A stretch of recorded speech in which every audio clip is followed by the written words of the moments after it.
হুজুর দেখেছি তখন ভালো লাগে, তখন আনন্দ লাগে যে আমি পড়াইতেছি, যে আমার পড়াটা কাজ লাগতেছে। তোমরা যদি আগ্রহী না হও তাহলে কিন্তু হুজুরের শ্রমটা অনেক সময় নষ্ট হয়ে যায়। দেখা যাচ্ছে ভালো করে পড়াইতেছি, তারপরও ছাত্ররা পড়তেছে। তোমরা যদি এখান থেকে চিন্তা করো না আমরা এখান থেকে অনেক বড় হাফেজ হবো, তাহলে তোমরা বড় আলেম হওয়ার জন্য জামিয়া আমাদের শুনবে ইসলামী মাদ্রাসা চট্টগ্রাম। ওইখানে যে পুরো বিশ্বের মধ্যে বড় বড় যে আলেম যারা, এখান থেকে অধিকাংশ আলেম হয়েছে। আমাদের ওই প্রতিষ্ঠান থেকে বিশ্বের মধ্যে এরকম কোনো জায়গা নেই যেখানে জামিয়া আমাদের ছাত্র বড় আলেম নেই।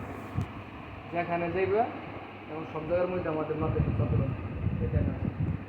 সেখান থেকে তোমরা ভালোভাবে যেতে পারলে জামিয়া আমাদের থেকে তোমরা বড় আলেম হয়ে দেশের খেদমত করতে পারবে, বড় আলেম হতে পারবে। তোমরা গ্যাসুদ্দিন আত্মাহারি নাম শুনছো না? ওনার ওয়াজ শুনছো নেই? তো ওনার মতো